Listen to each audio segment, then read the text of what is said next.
Welcome to one of the most disturbing cases recorded in the history of Reconstruction-era Georgia. Before we begin, I invite you to leave in the comments where you're watching from and the exact time you're listening to this narration.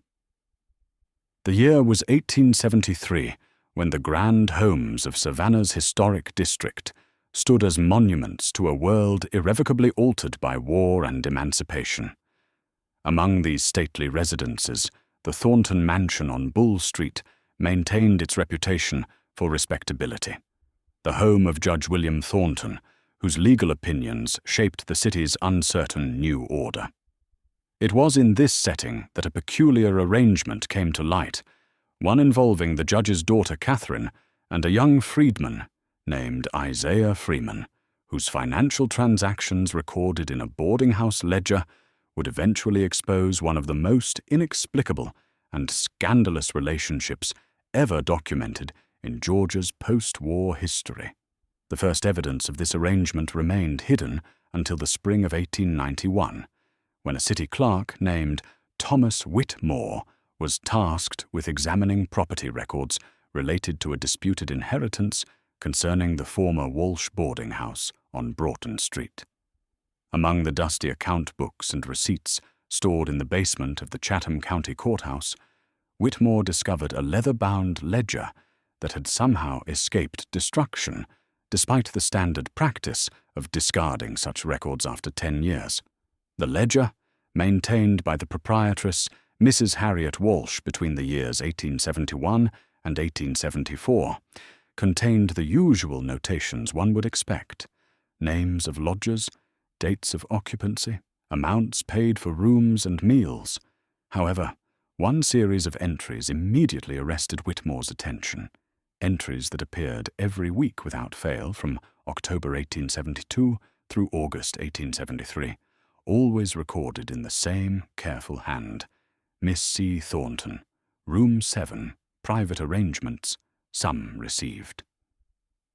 The amounts listed beside these entries ranged from $200 to $500 per occurrence, sums that defied explanation when the standard rate for a week's lodging at the establishment was no more than $12, including all meals. Judge William Thornton had built his reputation in Savannah through careful navigation of the treacherous currents of Southern politics, a man whose allegiances shifted with the precision of a compass needle seeking true north in changing magnetic fields. Born in 1820 to a family of modest merchants, he had studied law in Charleston and returned to Savannah in 1843 to establish his practice, accumulating both wealth and influence through strategic marriages and judicious investments in cotton factoring and rice plantations along the coastal islands. When war came in 1861, Thornton had publicly supported secession and contributed financially to the Confederate cause, though he prudently avoided military service by citing his role in maintaining civil order on the home front. The fall of Savannah in December 1864 found the judge remarkably prepared to accommodate new realities, and by 1867 he had positioned himself as a voice of moderation, arguing in carefully worded editorials that cooperation with federal authorities served the interests of restoring stability and commerce to the devastated region. This pragmatism preserved much of his fortune when others lost everything, and by 1873 the Thornton family still maintained ownership of their impressive residence on Bull Street, along with rental properties throughout the city and a remaining plantation of 300 acres in Bryan County, though worked now by sharecroppers rather than the enslaved laborers who had generated the family's wealth before emancipation. The judge's household in 1873 consisted of himself, his wife Margaret, who had grown increasingly withdrawn following the death of their only son from typhoid in 1869, and their daughter Catherine, who at 28 years of age remained unmarried despite her father's attempts to arrange suitable matches with the sons of other prominent families. Catherine had developed what the judge privately considered an unseemly interest in charitable works directed toward the city's freedmen population, teaching reading at a school operated by Northern missionaries, and organizing donations of clothing and household goods, activities he tolerated only because they seemed to provide his daughter with purpose and kept her occupied while he searched for a husband willing to overlook her advancing age and peculiar disposition. Isaiah Freeman had entered the world in the spring of 1847 on the Blackwood rice plantation along the Ogeechee River, born to a woman named Rachel, who worked in the fields cultivating the grain that made coastal Georgia planters wealthy beyond measure. The fragmentary records that survived in the Chatham County archives indicated that the boy remained with his mother until 1854, when at 7 years of age he was sold separately to satisfy a portion of debts incurred by the Blackwood estate following the death of the senior planter. A bill of sale dated March 12, 1854, discovered among the papers of the Mordecai household in Savannah, listed the purchase of one Negro boy named Isaiah, age estimated at 7 years, for the sum of $450, acquired specifically for training as a house servant in the family's residence on East Broad Street. The Mordecai family, prosperous cotton merchants with connections to Jewish communities throughout the South, maintained a household staff of 12 enslaved individuals, and by all accounts Isaiah proved himself capable in his duties, learning to serve at table, maintain the family's extensive library, and assist with various domestic tasks that required both discretion and intelligence. What set Isaiah apart from others in his position was the unusual education he received. For Judith Mordecai, the matriarch of the household, held private beliefs about the capacity of Africans for intellectual development that diverged from prevailing opinions, and she covertly instructed Isaiah in reading and basic arithmetic, teaching him from the same primers used for her own grandchildren, though such education violated Georgia law and could have resulted in severe penalties had it been discovered. When federal forces occupied Savannah in December 1864, Isaiah was 17 years old, and with emancipation proclaimed the following year, he found himself free but untethered, possessing skills and literacy rare among newly freed people, but lacking family connections or resources to build an independent life. He enrolled at the Beach Institute, a school established by the American Missionary Association to educate freedmen, where he studied for 2 years while supporting himself through various forms of labor, emerging in 1867 as one of the small number of formerly enslaved individuals in Savannah who could read complex texts, write clearly, and calculate figures with accuracy. The personal diary of Catherine Thornton remained in the possession of her family for 50 years following her disappearance, stored in a cedar chest, along with other effects that her father could not bring himself to dispose of, and it was not until 1923 that her grandniece, Eleanor Thornton Whitfield, discovered the leather-bound journal while sorting through items in the attic of the family home preparatory to its sale. The diary, which Catherine had maintained sporadically between 1870 and 1873,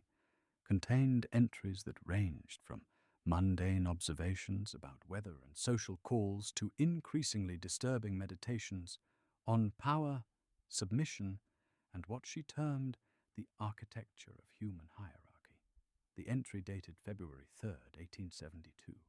described in careful detail her attendance at a meeting of the Freedmen's Aid Society held in the basement of the Independent Presbyterian Church,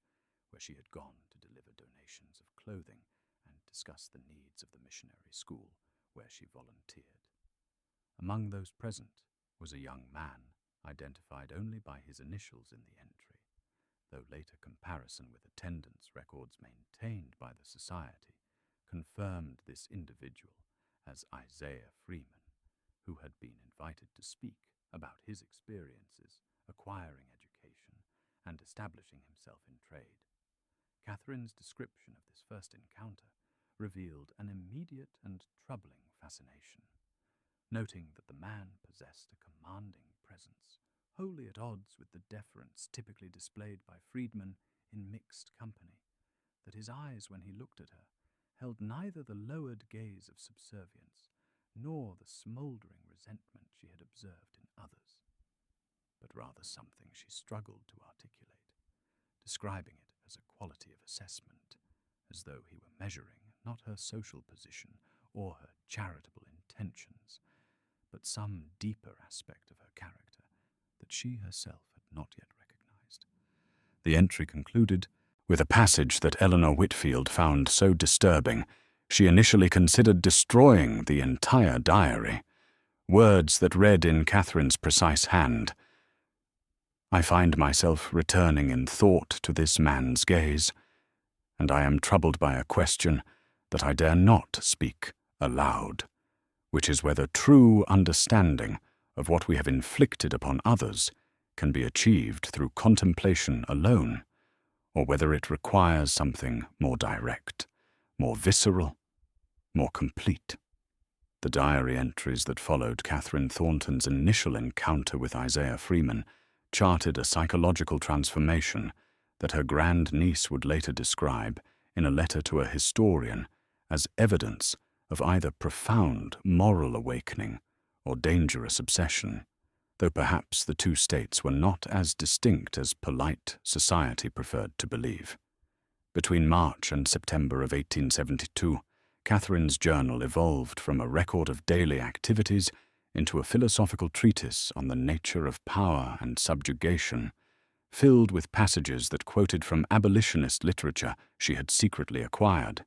historical accounts of slave rebellions, and her own increasingly fevered contemplations on whether those who had benefited from the suffering of others could ever truly comprehend the weight of that suffering without experiencing something analogous to it themselves. An entry from June 1872 contained a passage that read, "I have concluded that intellectual understanding of injustice is insufficient, that one cannot grasp the full measure of what it means to be owned, to have one's will subordinated absolutely to another, through reading or imagination alone, but only through the body's knowledge, through the actual experience of powerlessness." The writings became more cryptic as summer progressed, with references to what she called experiments in the inversion of hierarchy, though she provided no details about what form these experiments might take, or whether they remained purely theoretical exercises. The final entry before a gap of several weeks appeared on September 18th, 1872, and its contents suggested that Catherine had moved beyond contemplation to action, recording that she had sought out the individual she identified only as I.F., and had presented to him a proposal that she acknowledged would seem to him either the delusions of a madwoman or an opportunity unlike any he could have imagined, a proposal that would require absolute discretion, substantial compensation, and his willingness to engage in an arrangement that inverted every social convention and legal prohibition that governed interactions between white women of her station and black men of his. The entry ended with a single line that read, "He has agreed to consider my terms, and I await his answer with a mixture of terror and anticipation that I cannot adequately express." Among the most remarkable documents discovered in Catherine Thornton's cedar chest was a letter sealed in a separate envelope marked, with the date October 15th, 1872, written in her own hand but never sent, appearing instead to be a final draft of terms that were presumably delivered to Isaiah Freeman through some other means. The letter began with an acknowledgement of the extraordinary and transgressive nature of what she proposed, stating that she understood the immense risk he would undertake in agreeing to her terms, and that she would compensate him accordingly, not merely for his time, but for the danger he accepted, by participating in an arrangement that, if discovered, could result in his death at the hands of those who would view any intimate interaction between them as an unforgivable violation, regardless of the actual circumstances. She outlined with remarkable precision the conditions she wished to recreate, specifying that she would present herself at a room secured for this purpose at Mrs. Walsh's boarding house on Broughton Street each Thursday evening at 8 o'clock, where she would remain until Friday at dawn, and during these hours she would submit herself entirely to his authority, accepting whatever labor, commands, or deprivations he deemed appropriate to simulate the experience of enslavement. The letter stipulated that she would pay $200 for each such session, an amount equivalent to half a year's wages for a skilled tradesman,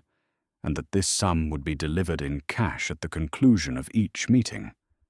She included specific rules governing their interaction, including that he should address her only by the name he chose for her, never by her given name, that she would wear only the plain clothing he provided, that she would perform whatever tasks he assigned without question or complaint, and that the nature of their arrangement must remain absolutely secret, known to no one beyond themselves and Mrs. Walsh, who would be compensated separately for her discretion. The letter concluded with a statement that revealed the depth of her conviction,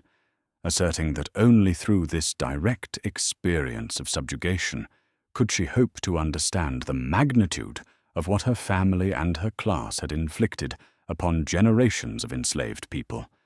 and that no price was too high to pay for such understanding. Mrs. Harriet Walsh had operated her boarding house on Broughton Street since 1868, establishing a reputation for cleanliness, propriety, and discretion that attracted a respectable clientele of traveling merchants conducting business in Savannah's recovering cotton trade, widows of modest means seeking affordable long-term accommodation, and occasionally young women from the countryside who came to the city for employment in the expanding retail establishments along the commercial thoroughfares. The three-story brick building stood among similar structures that had survived the wartime occupation, its exterior painted a dignified grey with black shutters, its interior furnished simply but comfortably with parlours on the ground floor where guests could receive visitors and 12 private rooms on the upper floors that rented for rates ranging from $8 to $15 per week, depending on size and amenities. Mrs. Walsh herself was a widow whose husband had perished during the siege of Petersburg, leaving her with sufficient resources to purchase the property, but requiring that she operate it as a business to maintain her independence,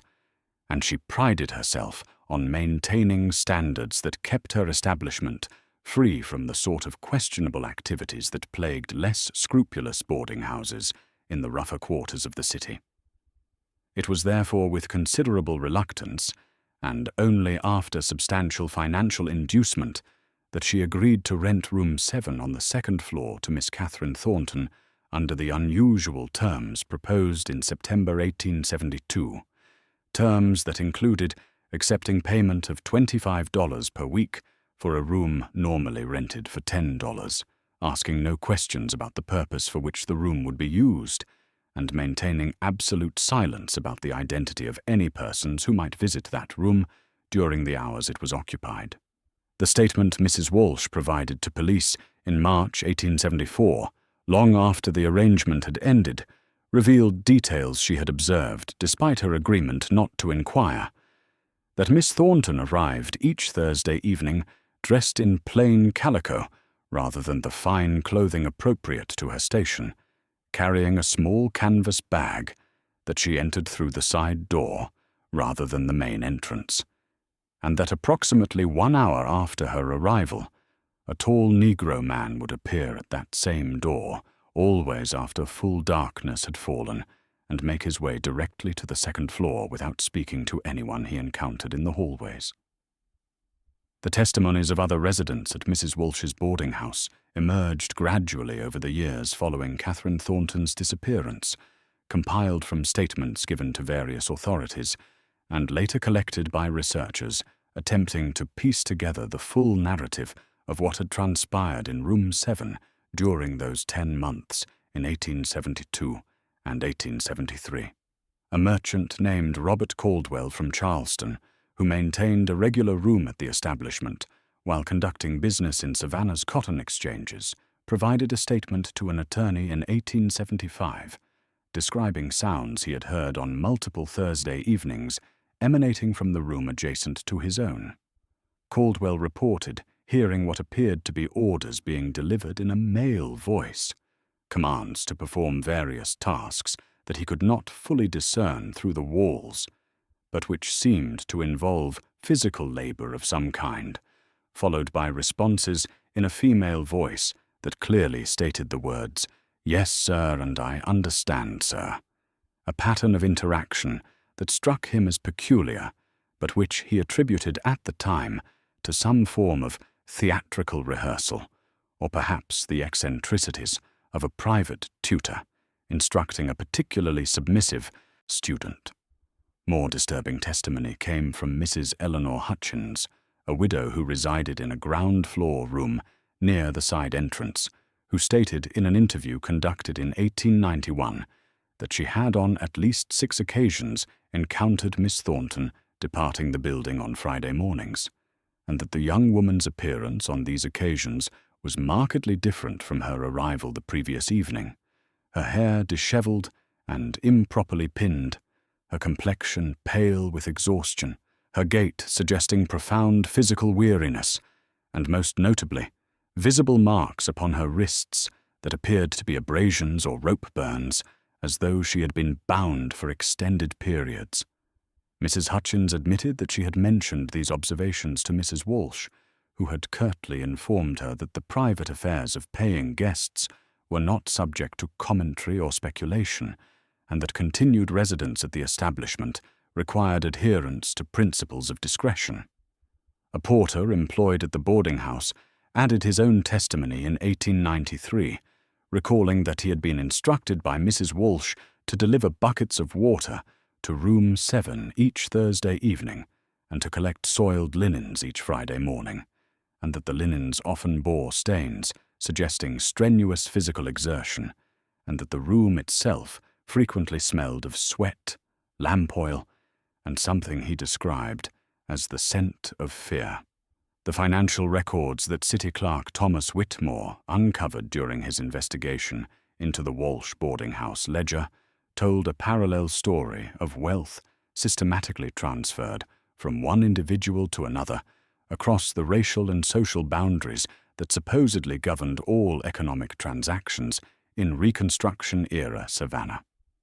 Catherine Thornton had inherited a substantial sum upon reaching her majority in 1867, funds derived from properties her maternal grandmother had settled upon her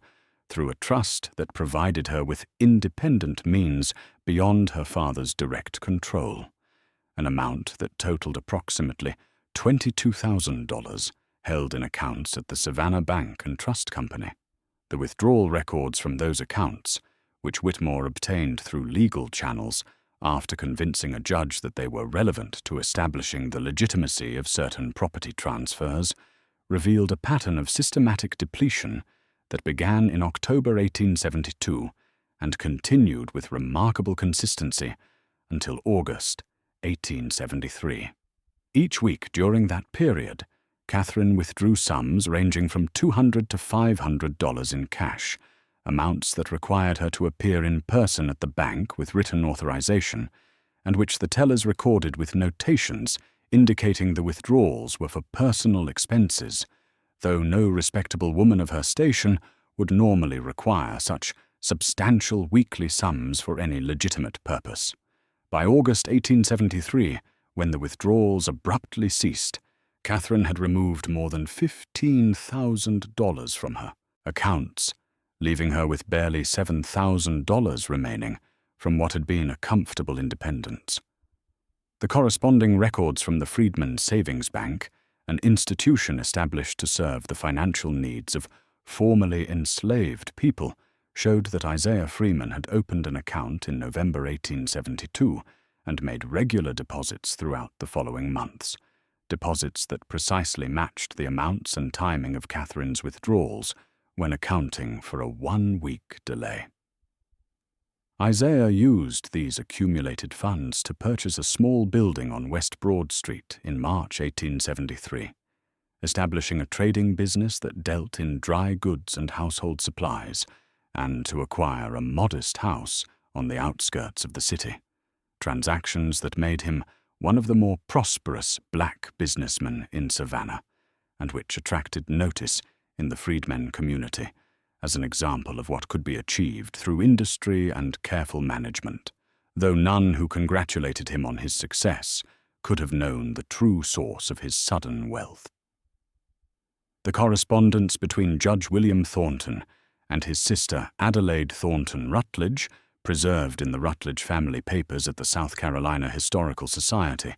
provides crucial insight into the judge's growing awareness that something deeply troubling was occurring within his household during the summer of 1873.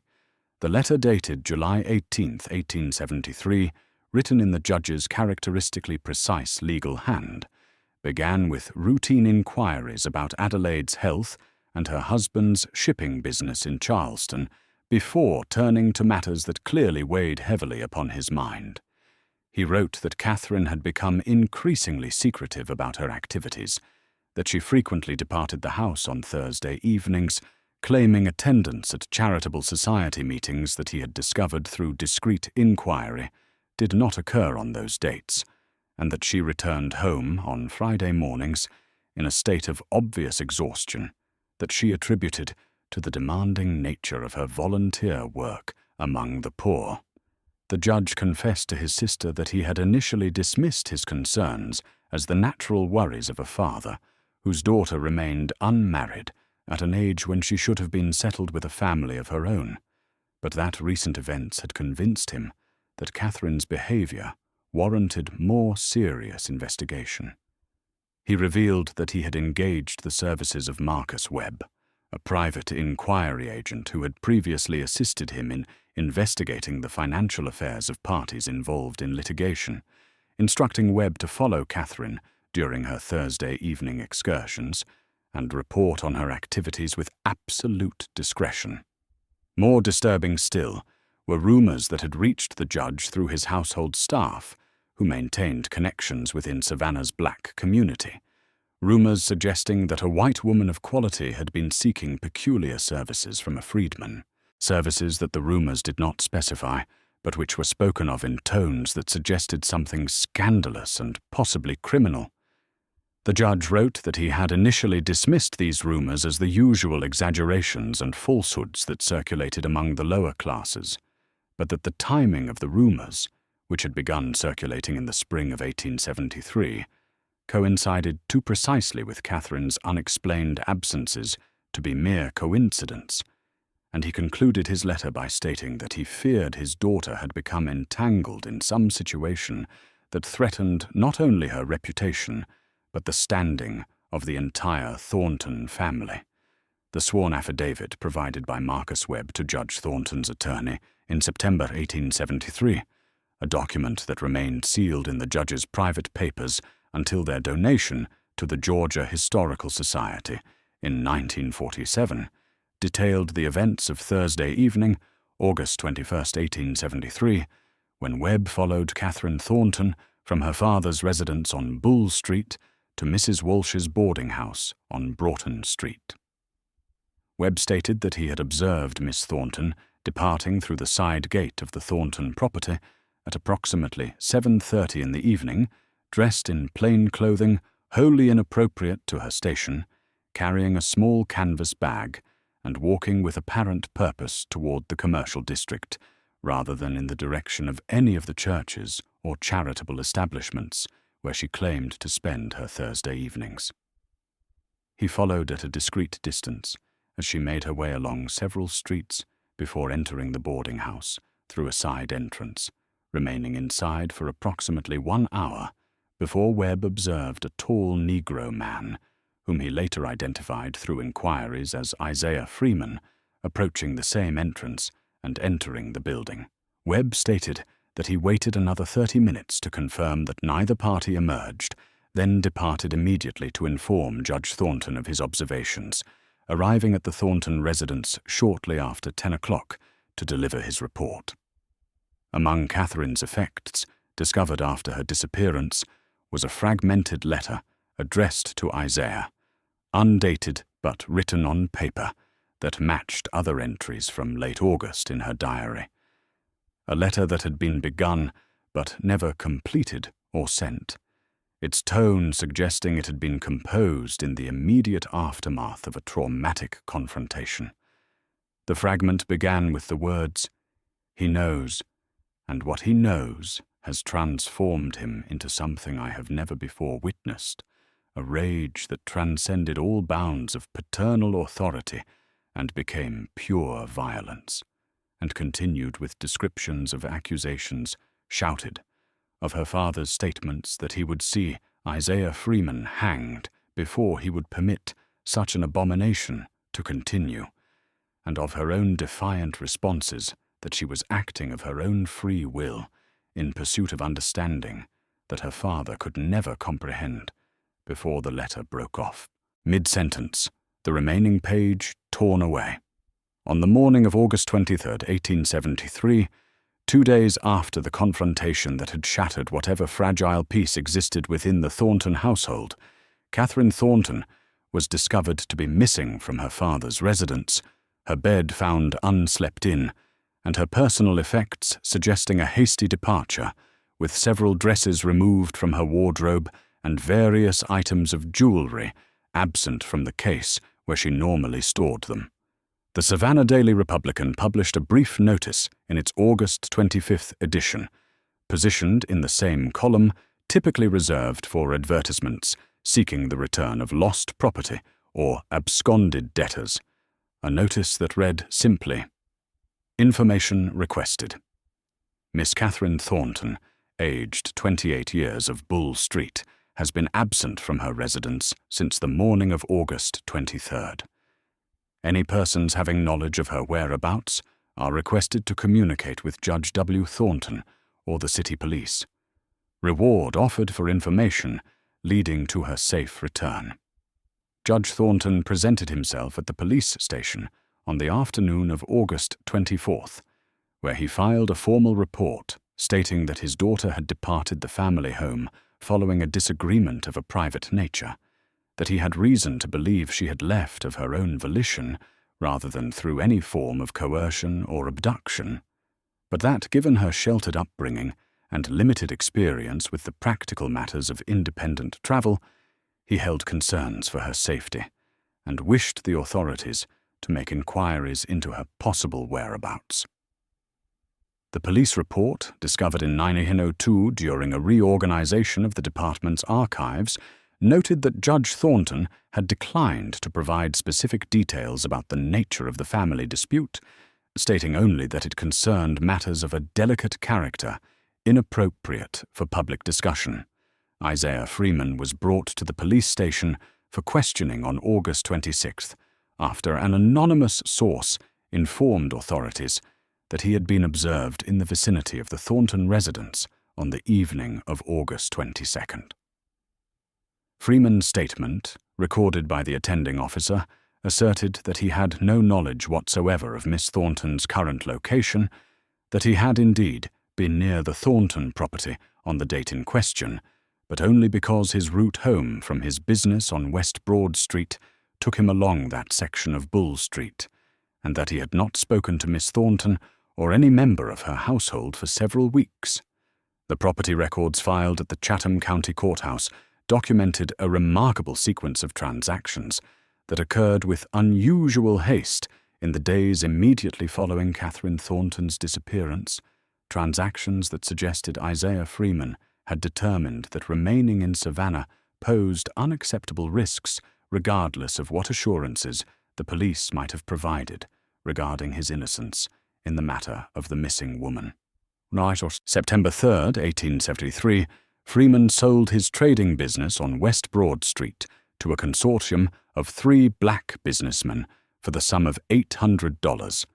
a figure well below the establishment's actual value, given the inventory and goodwill he had built over the preceding months, and on September 5th he completed the sale of his residential property to a white speculator for $600, again accepting less than market value in exchange for immediate cash payment and rapid completion of the transaction. The speed with which Freeman liquidated his assets and departed the city suggested either guilty flight or prudent recognition that remaining in Savannah after having been publicly connected, however tangentially, to the disappearance of a prominent judge's daughter would likely result in violence from parties who cared little for the technical niceties of evidence and due process. The trail of Isaiah Freeman's movements after leaving Savannah remained obscure until 1912, when a historian researching the economic development of Charleston's freedmen community discovered a letter in the papers of Benjamin Cross,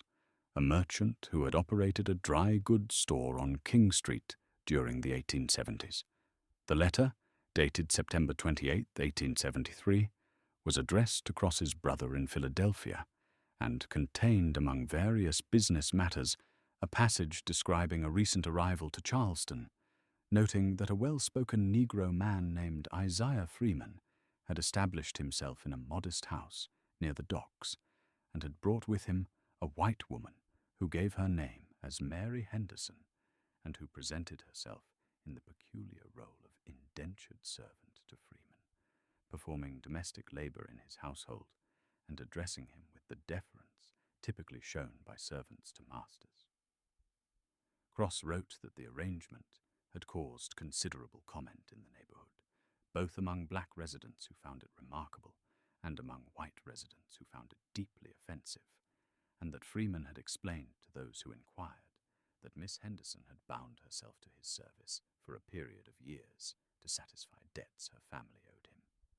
The documentary evidence concerning Catherine Thornton's fate after August 1873 presented a maze of contradictions that historians would struggle to reconcile for more than a century, each piece of evidence seeming to support a different conclusion about whether she perished shortly after her disappearance or lived for years under an assumed identity, in circumstances that defied every convention of race and class that governed Southern society. A death certificate filed with the Chatham County Vital Records Office in March 1874 listed Catherine Margaret Thornton as having died on February 18, 1874, from complications of yellow fever, with the informant listed as her father, Judge William Thornton, and the attending physician identified as Dr. Robert Kimball, a respected member of the Savannah medical community. However, when a researcher contacted Dr. Kimball in 1895 seeking information about the case for a study of fever epidemics in coastal Georgia, the elderly physician stated emphatically that he had no recollection of treating Miss Thornton and that he had signed no death certificate for any member of the Thornton family during that period, suggesting that the document had been falsified, though for what purpose remained unclear. Contradicting the official narrative of Catherine's death was a census record from Charleston, South Carolina, taken in June 1880 by a federal enumerator making his rounds through the neighborhoods near the waterfront, a record that listed the household of Isaiah Freeman as containing 2 residents. Freeman himself, aged 33, occupation listed as laborer, and one Mary Freeman, aged 35, relationship to head of household listed as wife, birthplace listed as Georgia, race listed as white. Perhaps most intriguing was a statement provided in 1903 by Reverend Josiah Carter, an African Methodist Episcopal minister who had served congregations in Charleston during the 1870s, who claimed in a deathbed confession to his successor that he had performed a marriage ceremony in October 1875, uniting Isaiah Freeman to a white woman who gave her name as Mary Henderson, a ceremony conducted in absolute secrecy, with no witnesses present and no official record filed. The Reverend explaining that he had agreed to perform this illegal union because the woman had convinced him that she acted of her own free will, and that their bond represented a form of sacred witness to the possibility of reconciliation between the races. Judge William Thornton died in November 1876, his final years marked by increasing reclusiveness and a reputation among Savannah society for having been broken by the loss of his daughter, whatever knowledge he possessed about Catherine's true fate passing with him into silence, as complete as the grave that received his remains in Laurel Grove Cemetery.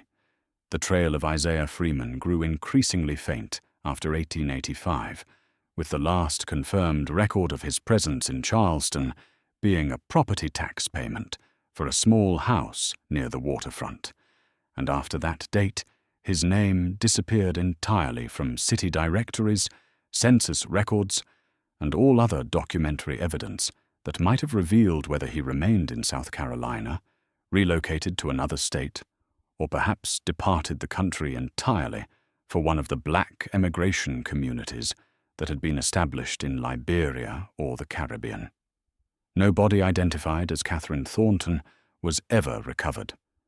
No grave marker bearing her name was ever erected beyond the empty plot her father purchased beside his own future resting place,